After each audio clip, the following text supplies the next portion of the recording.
अब आपने एससी आयोग पढ़ा, 338 के तहत स्थापित कर दिया, लेकिन बवाल हो गया तो हमने क्या कर दिया, 89 कॉन्स्टिट्यूशनल अमेंडमेंट लेकर के आ गए। कौन सा? 89वां संविधान संशोधन। अब 89वें संविधान संशोधन के माध्यम से हमने क्या कर दिया, एससी और एसटी आयोग को अलग कर दिया, और एसटी आयोग के लिए 89वें संविधान संशोधन के माध्यम से हमने क्या कर दिया, एक अलग अनुच्छेद जोड़ दिया। वो कौन सा था? 338 का। ठीक है, ये यहां पे लिखा हुआ है एनसी एसटी, ये एनसी एसटी का लोगो नहीं है, एनसी एसटी का कोई लोगो नहीं है, खत्म बात है ना। एनसी एसटी का ऑफिशियल लोगो नहीं है उनकी वेबसाइट में। तो हम बात करते हैं अब एसटी आयोग की। तो 338 में हमने संशोधन किया था, वही तो चर्चा है। 2003 का अधिनियम था 89वां, 2004 में उसको लागू किया गया था।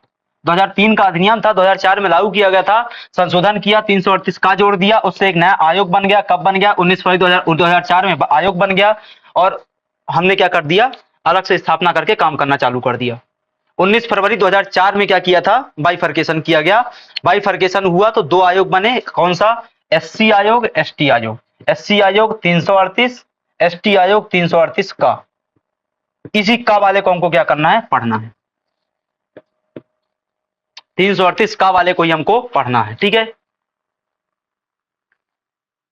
तो इसका हेडक्वार्टर कहां? नई दिल्ली में है। ये बात तो आपने ऑलरेडी पढ़ ली है, संवैधानिक निकाय है भाई। 338 का से स्थापित हुआ तो संवैधानिक होगा, हेडक्वार्टर नई दिल्ली में है। ये बात मैंने आपसे पूरी चर्चा कर ली थी, तो उसमें परेशान होने की आवश्यकता नहीं है। 2004 में स्थापित हुआ था, ये तो चर्चा में हो ही गया, ठीक है। तो जो बातें यहां पे लिखी हुई है वो पीछे भी हमने क्या की थी, कवर की हुई थी, ठीक है। इसकी बात करें वर्तमान संरचना की, तो वर्तमान संरचना में अध्यक्ष कौन है? हर्ष चौहान। सदस्य कौन है? अनंता नायक। इसके अलावा जो भी पद हैं वो सब खाली हैं। इसके अलावा क्या बचा भाई? संरचना इसकी भी वही समान होती है, हर की। एससी एसटी ओबी में सब कुछ समान, ओबीसी में सब कुछ समान है, पीछे ही बता दिया था आपको, कुछ भी परिवर्तन नहीं है किसी भी चीज में। 338 1 से लेकर के 9 तक कोई परिवर्तन नहीं है, ठीक है। तो इसकी भी संरचना वही 1+1+3 वाली रहेगी। एक अध्यक्ष, उपाध्यक्ष, 3 सदस्य। तो अध्यक्ष कौन है? हर्ष चौहान। उपाध्यक्ष का पद खाली है। 3 सदस्यों में से सिर्फ एक पद पे कौन है? अनंता नायक। 2 सदस्य के पद खाली है, ठीक है। एक अध्यक्ष, एक उपाध्यक्ष, 3 सदस्य, 2 सदस्यों के पद खाली हैं, एक उपाध्यक्ष का पद खाली है। हर्ष चौहान और अनंता नायक का क्या है? राज है, ठीक है। इससे अच्छी बात क्या होती है? समोसा खाने का ज्यादा मिलता होगा। 4-5 लोग बैठेंगे तो समोसा कम पड़ेगा ना, इसलिए क्या 2 लोगों को समोसा ज्यादा मिल जाएगा, ठीक है। अगला आता है कि इसके क्षेत्रीय कार्यालय कहां पर है।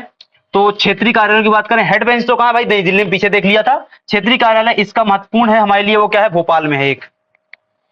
इसके अलावा रायपुर, भुवनेश्वर, जयपुर, रांची, शिलोंग, कई जगह और भी ये लोग बैठे हुए हैं। कहां कहां पे? रायपुर, भुवनेश्वर, रांची, जयपुर, शिलोंग, भोपाल भी हो गया। अब देखो यहां पे लिखा हुआ है 338 का,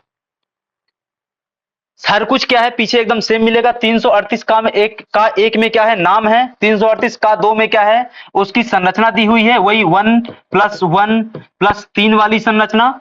3 वर्ष का कार्यकाल होगा, 3 वर्ष का कार्यकाल होगा। जो अध्यक्ष होगा उसको केंद्रीय मंत्री का दर्जा होगा, जो उपाध्यक्ष होगा उसको केंद्रीय राज्य मंत्री का दर्जा होगा। वही बातें सब कुछ रिपीटेशन में आएंगी, आपको अलग से पढ़ने की बिल्कुल आवश्यकता नहीं है, मैं सिर्फ अभी आपको कवर करवा रहा हूं। 338 का 3 में क्या दिया गया है? नियुक्ति कैसे होगी? राष्ट्रपति द्वारा।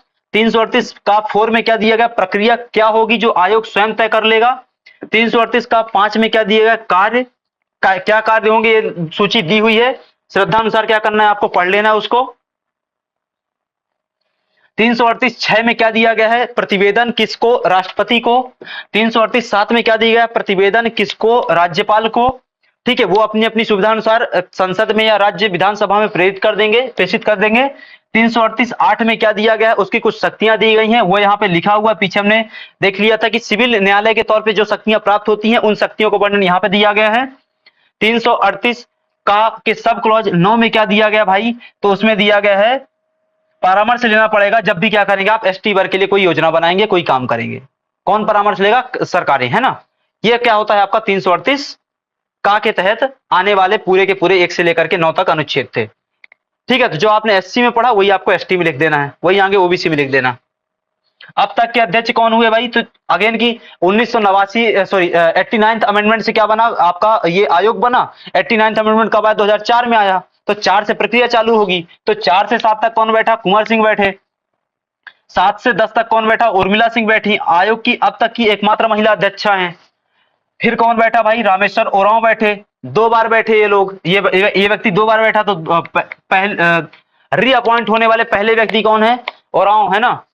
नंद कुमार साई वर्तमान में कौन है? हर्ष चौहान। वर्तमान में कौन है? हर्ष चौहान।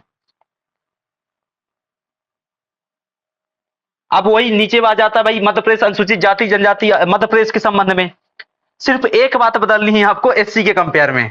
मध्य प्रदेश अनुसूचित जाति के कंपेयर में आपको जनजाति में सिर्फ एक बात बदलनी है। वो क्या? वहां पीछे अधिनियम का क्रमांक 25 था, इसका अधिनियम का क्रमांक क्या है? 24। बाकी सब कुछ सेम है। बाकी सब कुछ क्या रहेगा? समान रहेगा। कुछ भी नहीं बदलना। जैसे कि संरचना 1+2 की नियुक्ति राज्यपाल के राज्य सरकार से करवा लो। कार्यकाल 3 साल का। अधिकारिता सिविल न्यायालय की। और अधिनियम क्रमांक कर लो। ये यहां पे सुधार लेना, ठीक है? 24। यहां पे सुधार कर लेना, टाइपिंग मिस्टेक है।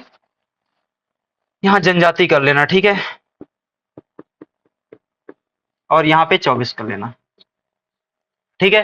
बाकी सब कुछ सही है, टाइपिंग मिस्टेक है। तो अधिनियम क्रमांक 24 अनुसूचित जनजाति मध्य प्रदेश का। बाकी सब कुछ क्या रहेगा? सेम रहेगा, ठीक है?